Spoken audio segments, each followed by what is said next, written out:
This video is powered by the pros at Pascal Air Plumbing and Electric. Arkansas owned, Arkansas operated. GoPascal.com. All right, it's time to talk some baseball and a little law with James Teague Esquire from the Teague Law Firm. James, I'd never referred to you as James Teague Esquire, but you earned it. Is it okay if we throw the Esquire in at the end of your name? Yeah, that's great. I kind of prefer the official title, so that's great. No, I'm just messing with you. Either way, it's fine with me. So if you were a doctor, you'd be the guy that would correct everybody. It's not Mr. Teague, it's doctor. I earned that. Exactly, yeah. Simple question. Do you have to be concerned about Arkansas after getting swept in a doubleheader by the number one team in the country in their own ballpark, after you've beaten them on a Friday, which I don't think anybody else is going to do this year? Yeah, I'm not really concerned. I think you can watch that team pretty briefly and know that, they're a very legitimate, probably national title contender. They've got the pitching, they've got hitting, they've got defense, they've got depth. So, when you go play number one on the road, you're really trying to get one of three to break even, and that's kind of how the RPI breaks down anyways. You get one on the road against the number one team, you're doing all right. So, no, I'm not worried. Yeah, that's exactly the way that I viewed it, too.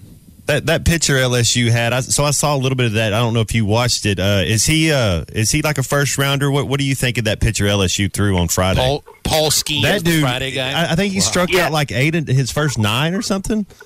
So I missed the first couple innings, but I caught the end of it, and he was still upper 90s. Yeah. 5th, 6th, 7th inning. I was watching him. But yeah, you see a guy like that, he's just kind of special to dominate. A lineup like ours that's been hitting so well, and to have the power, the command, the feel, the durability. That's a pretty special combination. As a player, is it hard to keep grinding? What's the mindset going when you're not really putting bat on ball? How do you keep grinding on that in the dugout? I think it's kind of the same mindset that guys face every Friday when you get their best guy. It's how do we get this guy out of the game? How do we get his pitch count up? How do we attack his weaknesses? And sometimes you got a guy who's a flamethrower, but he's a little wild, and so you're able to take some pitches, build a count. But in that case, he had kind of everything working. So you just got to keep grinding and try to get him out of the game. Well, part of it is also you got to have your pitcher go out and throw well, too. Some college coaches just seem to overthink it sometimes, and they'll put their best pitcher on a Saturday every once in a while. Most of them. That's why you have your ace on a Friday, because the other team's throwing is their ace. And it doesn't always work out that way in Major League Baseball, but in college baseball it does. And there's a reason for that. So with that said, man, Hunter Holland was great. He didn't get the win, James, but I feel like he's the reason that Arkansas even had a chance to win. Oh, yeah. And when you have a guy who's dominating like their Friday night guy did, but then you can match him, maybe you don't match the stuff, but you can match the results. Give your guys a chance to win. And it's pretty tough when your best guy goes out there and gets beat, in what was a very close game the whole game. It just, unfortunately, they end up taking the next two. But, yeah, really impressive by Holland, really impressive by Hagen-Smith just to come in there and shut down a lineup that obviously has tremendous firepower. Think about a lineup like LSU. And I think Arkansas's lineup does the same in some cases, but you're not getting a ton of production from the very bottom of the order. The number 8 and the number 9 spots. And a lot of good Arkansas teams have gotten offensive production from 8th and 9th in the lineup, or maybe one or the other. A thing about LSU, look at Auburn the week before. They've got some good hitters. I like that Bryson Ware that they put in the middle of the batting order. I think he'll go early in the draft too. But they had holes in the bottom of the lineup, 7, 8, 9. They didn't get much from them at all. And it's not just Arkansas that did that to them. It's most teams. There is no hole in that LSU lineup. You can't take a single pitch off against them. And I just feel like that can wear a team down. And I think that's what happened on Saturday. Yeah, I think we just kind of ran out of gas a little bit. I think our best guys, when they were at their best, they could go head to head with that lineup. But when our bullpen started to waver a little bit, I think they attacked any weakness. But that's what's going to happen in the SEC. Not every lineup, like you mentioned, with Auburn is going to be that stacked. It's just a matter of finding out. Okay, when our top guys are done throwing, and we get to Saturday and we get to Sunday, who's going to be able to go toe-to-toe with these big-time SEC lineups? I think we're still kind of figuring that out. Yeah, that's what James, I was going to... I was going to ask you, is there any pitchers that you think that really kind of need to step up, maybe they're underwhelmed as far as maybe if a couple guys can grow, some of these freshmen and sophomores maybe be a little better? I don't necessarily see a specific name. It's just got to be somebody. Yeah. Because you really need, if you can get 4, 5, 6 guys out of your bullpen you can rely on, and you can have really 2 or 3 that you can especially rely on that are going to get outs and shut people down. That's really all you need, especially getting later into the season if your starters are giving you some depth. So I don't really. Maybe I should ask you. Who do you like to bring? Who is your number one guy right now when we got to bring somebody in to get some outs that's not a starter? Well, Hagen Smith, number one is going to be for sure. We saw Gage Wood throw well. We saw some other guys throw well, but I don't have someone that I jump to and think that's my guy. Yeah. I think it's still kind of yet to be determined. Here's a couple of names that I think will pitch tomorrow against Omaha that I think have the stuff to compete on the weekends. Ben Bybee is one of them. He's a big freshman right-hander, throws 93-94 with a good curve. And Christian Fouch, who's also a big right-hand freshman from Colorado, he throws hard, but James, he also throws a split-fingered fastball that just tumbles right off the table. Did you throw a splitter? I forget. So I did not. Most of the guys who throw splitters are bigger guys because you got to have big hands to get the ball in between the gap of those fingers to really be able to throw it. So I did not throw a splitter. I was blessed with about 5'10" height opposed to some of these other guys. So, but no, the splitter's not something that you see a lot. So when guys do throw it and they can throw it well, it can be deadly. You kind of see that in the big league level with some of the Japanese players. You see an Ohtani throwing a splitter and people act like they've never seen it before. So, yeah, if he can master it, that could be a deadly pitch. Well, did you see that? It comes out of the hand just like it does a fastball, but then the bottom drops out of it. Yeah, I was going to did you see that pitch he struck Trout on in the baseball classic? What was that? That late movement? Is that a splitter?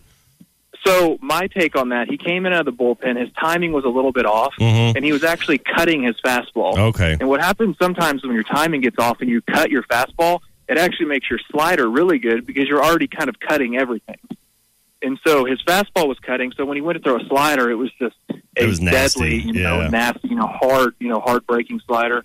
And some days you have that. You come in and you're like, wow, I don't know what I've got today, but I got to try to harness this in a bottle.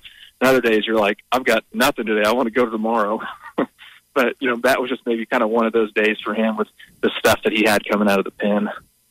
Well, that pitch that he struck Trout on was an ungodly slider, and it came on 0-2. I want to talk about 0-2 with you, James, because Dave Van Horn mentioned this after the doubleheader on Saturday. Bubba brings it up all the time on our broadcasts. And pitching with 0-2 counts, there were some balls that were hammered on 0-2 when the pitcher has leverage, and you can theoretically waste a pitch. And it just, it almost boggles the mind to think, well, you know what you're supposed to do at this pitch. You do not want to throw it right down the middle, but it ends up coming right down the middle. It's so much easier said when it comes to this, but that's the most important thing I think right now is 0-2 counts. You got to make better pitches, which means not in the strike zone. Yeah, you don't want to give up hits 0-2. It's kind of like when you're sitting on a par 3 and your mind's saying, don't hit it in the water, don't hit it in the water. Then you hit it right in the water. It's kind of similar to when you're saying don't throw it down the middle. But yeah, really 0-2, you don't want to waste one entirely to where it's not even the pitch the hitter would even consider. But again, you don't want to get beat on 0-2 either. So it's really about commanding a pitch that's off the plate and then further off the plate. You throw a breaking ball that starts away, breaks harder away. You throw a fastball up or a breaking ball down. Maybe the approach has changed a little bit since I was there because we are more aggressive. It looks like 0-2, but I think it's something that, Hobbs and Van Horn will get with these guys on and say, look, I would rather you throw a waste pitch than throw a meat pitch 0-2. And so that's probably just an adjustment they're going to have to make throughout the season. Hobbs will tell you that it's okay to go after him on a third pitch if it's 0-2. It's just a matter you can't. There's such a difference between throwing something on the corners on 0-2 or just off the corner and something that just is elevated and is sitting up. And I don't know. Is that something you can practice in the bullpen when it's not a game situation? In the back of your mind, like, all right, 0-2, the pressure's on, the game's on the line. I can't lay this right down the middle. Or is that just a matter of you got to get out and compete and be in those situations to know how to handle it? I think it's a little bit of both. I mean, when you're in bullpens, you will have situational bullpens towards the end where you'll say, okay, I want to throw a get-me-over curveball. I want to throw a swing-and-miss curveball. I want to throw an 0-2 curveball or slider or whatever it is. So you have to know that, not all breaking balls are made the same. Not all fastballs are made the same. And when you're trying to throw that 0-2, that one that kind of looks like a strike and then goes in the dirt, a chase pitch, you can't hang it. There's a place to miss and there's a place not to miss. I think we saw that last year a little bit with Tiger. When he missed, up in the count with a breaking ball, it was kind of that spinner that kind of stayed in the zone. But when his breaking ball was on, it was obviously deadly. So it's just a matter of knowing where you can miss, kind of like a golf analogy. You don't want to leave yourself short-sighted. You don't want to leave yourself in a position where your next shot isn't good. So it's really just about knowing where to miss and in what counts you can miss. And I think we just got to do a better job of that 0-2. Still be aggressive, but know where to miss. I was going to bring this up with you Friday, but we couldn't have you on because our show was shortened to 30 minutes. You remember, now I don't want to bring up necessarily the result of what happened in 2016 in Baton Rouge, but you know what I'm hitting on here. That stupid possum that jumped out in front of Carson Shaddy in center field. I think Arkansas had a 7-run lead at that point. The possum bares his teeth at Carson on national television. The place went bonkers. They ended up coming back and beating Arkansas. That started a lengthy losing streak. It was really depressing. But that possum, man, I'll never forget, A, him running out there, and then B, the look on Carson's face. Yeah, there's something to be said about that possum. I won't go too far into it, but I think that possum had some bad superstition attached to it. The baseball guys are all weird with their superstitions and their folklore and everything. But, yeah, that was a turning point for the worst for sure. And I in my mind, the season, my Arkansas career almost ended in 2015 because 2016 wasn't really good for anybody. But, yeah, maybe we need to start recruiting some sort of animal that we can, off-ramp on the field, to our benefit. You got any ideas on that, Phil? We had a raccoon last year that popped in the stands in the middle of a game against Vanderbilt, but unfortunately they lost the game. So it doesn't work if you don't win. If you're going to get a mascot with fur on it that actually is not a human inside a furry suit, you got to win the game in order for it to work. Okay, so no possums and no raccoons. We'll try, maybe a squirrel or something else. It'll be something like that. James, I got to ask about how you can help with prior convictions. If there's a way maybe to seal or expunge your record. I know this is something that you can help with. And it's pretty important for people because this can affect the rest of your life. Yeah, definitely. And it's something that is kind of a growing business, in many law firms because people maybe have something small like a traffic ticket, or maybe they have a misdemeanor conviction, or they made a mistake here or there, and then they have probation or they pay some fines, this or that, and then it's over. Well, down the road with employers or with housing or other things, that stays on your record. But luckily, Arkansas, by statute and by other means, have created really good ways of expunging and getting the record clear. And that's something that, it's paperwork. It can be a little bit confusing, but it's something that we do and we can help anybody with, to where if you have something on your record and you'd like it off your record, then, we can take care of that for you. Well, if you need help with that, you can call James Teague and his father at Teague Law Firm. Their phone number is 479-877-1688. Again, that's 479-877-1688. You're going to talk to real lawyers when you deal with the Teague Law Firm. You will get their direct cell phones. Teague Law Firm has been around for nearly 30 years, been the best of Northwest Arkansas in 2019 and 2021. James can help you with all family law matters, guardianships, adoption, child support, anything dealing with criminal law such as traffic offenses, DWIs, and more estate needs. James at Teague Law Firm can fill your need there, too. They're a full-service law firm. You'll talk to real lawyers. 479-877-1688 and online at teague-law.com. We're going to do this twice this week, James. Okay, we'll talk with you Friday. Yeah, I'll be ready for Alabama. I'll talk to you then.